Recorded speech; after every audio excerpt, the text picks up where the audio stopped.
Today's video brought to you by we're going to go Di2. We're going to talk about why I'd never buy another Di2 group set again. Would you ever buy a new group set again, Harley? No. Yes, no. Depends. I'll tell you why. I've got 4 or 5 Dura-Ace bikes. I've got E-Tap.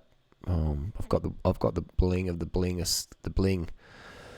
Ain't no peasant here running Sora group set. That's for peasants. Actually, I do have a Sora group set. I'm a peasant.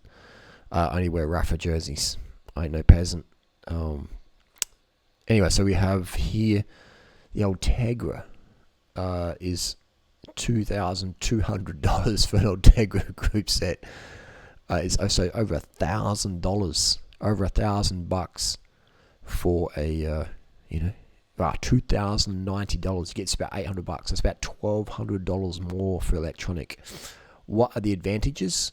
What are the disadvantages? Let's get into it. We got Di2 Dura-Ace, $3,600. Wow. I've got 4 or 5 bikes, so that's the 4 bikes. No, 3, 4, 5. I don't know. I have to think about it. So versus 2, 3, so $1,500. Let me just have a sneeze for a second.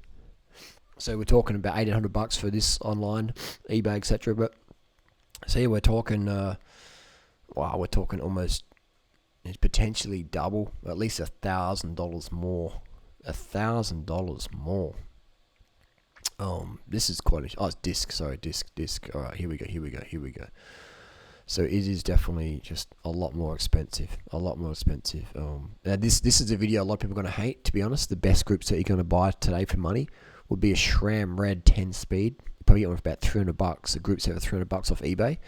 Bought off some fat ex-banker who did a low-carb diet and never rode his bike, and I get one for about $300. So that's what I recommend.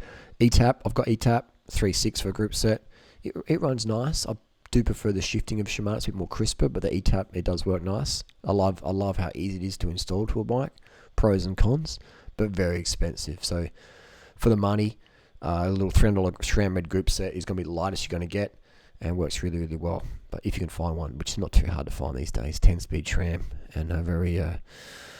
Let's how much the cassettes are. If you get any 10-speed SRAM cassettes... Actually, let's go to eBay. Let's go straight to Fleabay. We're going to go to eBay. We're going to go SRAM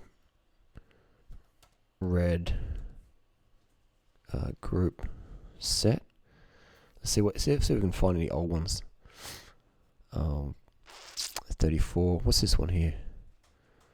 What's going on here? What's this? A chain ring? Come on, what's going on here? They're selling a chain ring for $200. This is like the worst. This is the worst. SRAM Red group set 10-speed 34T. What does this even mean? Where's the photos? You ain't gonna sell nothing like that. So this is all new stuff. 2617, no cranks. He's dreaming. So this is all new stuff. You want to get something second hand, which is going to be a bit of a hunt around. Maybe have to go to Gumtree. Let's go to Gumtree. SRAM Red group.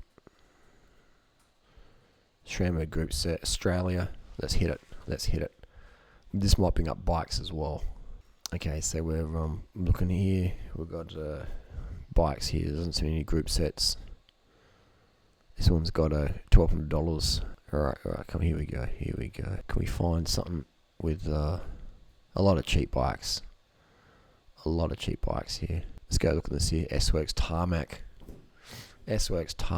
What group set we got in here? Okay, so we've got SRAM Red. So you're going to get yourself an S-Works Tarmac. How much is this? $1,500. You probably knock them down to $1,000 maybe. But even at $1,500, it's a good deal. It looks like it hasn't been used. It looks like a very, very good condition bike. Very, very good condition bike. This is a great deal. This is going to be probably a 7.5 kilo, 7 kilo bike. Let's look at the deals. 54 centimeter. So yeah, it's like a 10 grand bike, $1,500. So that's what I would buy. That's what I would buy. And you've got to get from these dealers. Let's go check out what else they got. Actually, we'll go straight to their thing. 71 ads. Alchemy, not sponsored. Yeah, so look at these deals here you can get for the money. Let's see what they got. Jesus, $8,500. Got S-Works. Oh, what shocks is that? We'll have a look at that in a sec. What deals? That is a pretty good deal. So you can get a lot of good deals. The old Lightspeed titanium, classic.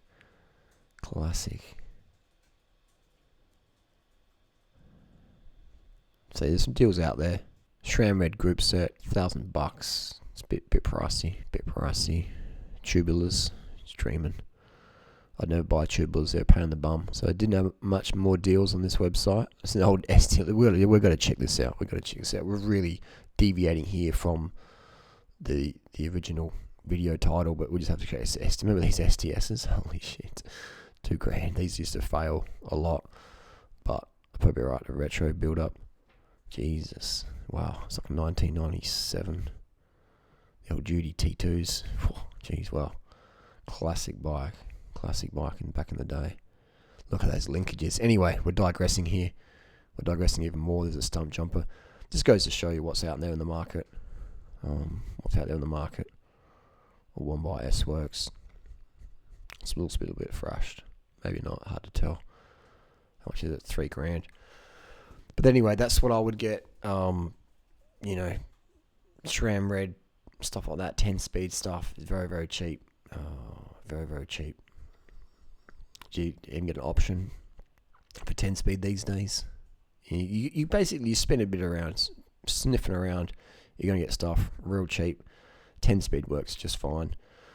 So you can go and buy a Di2 if you got coin, or you can get mad budget, and get some incredible deals out there. It is insane how much deals you can get out there. So this $500 cassette. It's not one for the peasants, is it? Holy shit. 10-speed cassette. I got one of those on my Anthem. Well, I wouldn't buy Di2. Basically, if you do fuck up a derailleur, I'll show you how much it costs to fix a derailleur. And we're going to go down to rear derailleurs. So if you do bend your hanger and bung it up, you're going to be at $260 on Ultegra versus $90 from Ultegra. The Dura-Ace one retails at $900. They got on sale for $600 versus $200. So, the E-Tap derailleur is $800. Jesus Christ.